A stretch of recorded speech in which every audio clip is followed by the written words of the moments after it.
Cricket ಜಗತ್ತಿನ interesting ಸುದ್ದಿಗಳನ್ನ quick ಆಗಿ ಹೇಳ್ತೇನೆ ಕ್ರಿಕೆಟ್ ರೌಂಡ್ ಅಪ್ ನಲ್ಲಿ. ನಾನು ಶಾಂತಾ, ನೀವು ಸುದ್ದಿಯಾನದ ಸಬ್ಸ್ಕ್ರೈಬರ್ ಆಗೋದಕ್ಕೆ ಮರಿಬೇಡಿ. ಇಂಡಿಯನ್ ಪ್ರೀಮಿಯರ್ ಲೀಗ್ ಸೀಸನ್ 18ರ ಉಳಿದ ಪಂದ್ಯಗಳು ಇಂದಿನಿಂದ ಶುರುವಾಗಲಿವೆ. ಇಂದು ನಡೆಯಲಿರುವಂತಹ ಮೊದಲ ಪಂದ್ಯದಲ್ಲಿ ರಾಯಲ್ ಚಾಲೆಂಜರ್ಸ್ ಬೆಂಗಳೂರು ಹಾಗೆ ಕೋಲ್ಕತಾ ನೈಟ್ ರೈಡರ್ಸ್ ತಂಡಗಳು ಮುಖಾಮುಖಿಯಾಗಲಿವೆ. ಈ ಪಂದ್ಯದಲ್ಲಿ RCB ಗೆದ್ರೆ ಪ್ಲೇ ಆಫ್ಗೆ ಎಂಟ್ರಿ ಕೊಳ್ಳಲಿದೆ.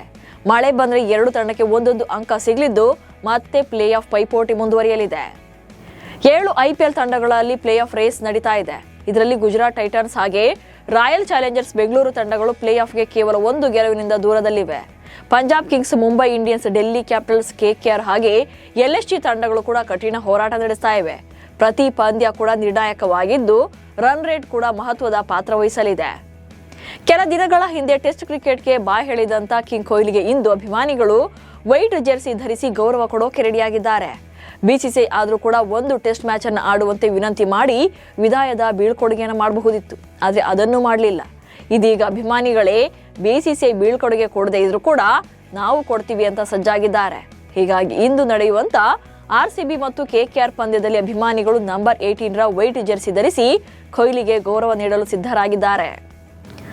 ಆಂಧ್ರ ಪ್ರದೇಶದ ತಿರುಪತಿಯಲ್ಲಿರುವಂತಹ ತಿರುಮಲ ತಿರುಪತಿ ದೇವಸ್ಥಾನಕ್ಕೆ 3,36,00,000 ರೂಪಾಯಿ ಮೌಲ್ಯದ ಬಂಗಾರ ವಜ್ರ ಖಚಿತ ಆಭರಣಗಳನ್ನ ಲಕ್ನೋ ಸೂಪರ್ ಜೈಂಟ್ಸ್ನ ಮಾಲೀಕರಾಗಿರುವಂತಹ ಸಂಜೀವ್ ಗೋಯಂಕ್ ಅವರು ದಾನ ಮಾಡಿದ್ದಾರೆ.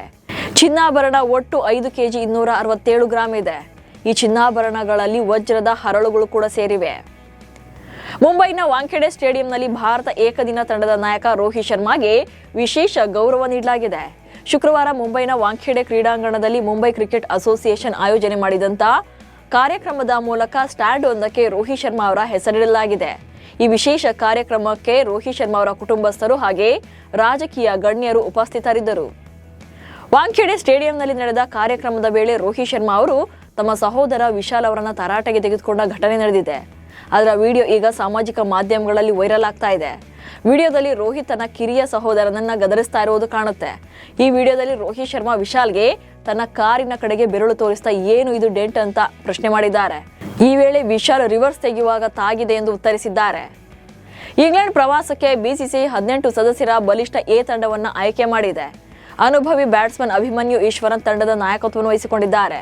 ಕನ್ನಡಿಗ ಕರುಣ್ ನಾಯರ್ ಮತ್ತು ವಿಕೆಟ್ ಕೀಪರ್ ಇಶಾನ್ ಕಿಶನ್ ತಂಡಕ್ಕೆ ಆಯ್ಕೆಯಾಗಿದ್ದಾರೆ. ಋತುರಾಜ್ ಗಾಯಕ್ವಾಡ್ ಕೂಡ ತಂಡದಲ್ಲಿದ್ದಾರೆ. ಈ ಪ್ರವಾಸ ಭಾರತದ ಯುವ ಆಟಗಾರರಿಗೆ ಅಮೂಲ್ಯ ಅನುಭವ ನೀಡಲಿದೆ. ಶುಭ್ಮನ್ ಗಿಲ್ ಆಯ್ಕೆ ಆದರೂ ಕೂಡ ಮೊದಲ ಪಂದ್ಯದಲ್ಲಿ ಆಡೋದಿಲ್ಲ. ಗುಜರಾತ್ ಟೈಟನ್ಸ್ ತಂಡ IPL ಫೈನಲ್ ರೇಸ್ನಲ್ಲಿರುವ ಕಾರಣ ಗಿಲ್ರನ್ನ ಮೊದಲ ಪಂದ್ಯಕ್ಕೆ ಆಯ್ಕೆ ಮಾಡಲಾಗಿಲ್ಲ. ಗಿಲ್ ಮಾತ್ರವಲ್ಲದೆ ಗುಜರಾತ್ ತಂಡದ ಮತ್ತೊಬ್ಬ ಆಟಗಾರ ಸಾಯಿ ಸುದರ್ಶನ್ ಅವರನ್ನ ಸಹ 2ನೇ ಪಂದ್ಯಕ್ಕೆ ಆಯ್ಕೆ ಮಾಡಲಾಗಿದೆ. ಜೂನ್ 6ರಿಂದ ಆರಂಭವಾಗಲಿರುವಂತಹ 2ನೇ ಪಂದ್ಯದಲ್ಲಿ ಇವರಿಬ್ಬರು ಕೂಡ ಕಣಕ್ಕಿಳಿಯಲಿದ್ದಾರೆ.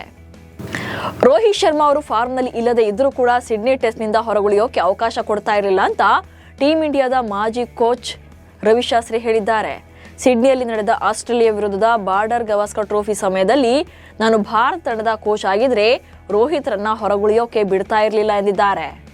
ಪಾಕಿಸ್ತಾನದ ಸ್ಟಾರ್ ಬ್ಯಾಟ್ಸ್ಮನ್ ಬಾಬರ್ ಅಜಮ್ ಇತ್ತೀಚೆಗೆ ಪಾಡ್ಕಾಸ್ಟ್ ಒಂದರಲ್ಲಿ ವಿಶ್ವ T20 11 ಅನ್ನ ಹೆಸರಿಸಿದ್ದಾರೆ. 11 ಆಟಗಾರರ ಪಟ್ಟಿಯಲ್ಲಿ 2 ಭಾರತೀಯ ಬ್ಯಾಟರ್ಗಳು ಕಾಣಿಸಿಕೊಂಡಿದ್ದಾರೆ. ಆದರೂ ಕೂಡ ವಿಶ್ವದ ಅತ್ಯುತ್ತಮ ಆಟಗಾರರು ಎನಿಸಿಕೊಂಡಿರುವಂತ ವಿರಾಟ್ ಕೊಹ್ಲಿ ಹಾಗೆ ಜಸ್ಪ್ರೀತ್ ಬುಮ್ರಾಗೆ ಈ 11ನಲ್ಲಿ ಸ್ಥಾನ ಕೊಟ್ಟಿಲ್ಲ. ಭಾರತದ ಸೂರ್ಯಕುಮಾರ್ ಯಾದವ್ ಹಾಗೆ ರೋಹಿತ್ ಶರ್ಮಾ ಅವರನ್ನ ಆಯ್ಕೆ ಮಾಡಿಕೊಂಡಿದ್ದಾರೆ. ಇವಿಷ್ಟು ಇವತ್ತಿನ ಕ್ರಿಕೆಟ್ ರೌಂಡ್ ಅಪ್ ಸುದ್ದಿಗಳು. ನಮಸ್ಕಾರ.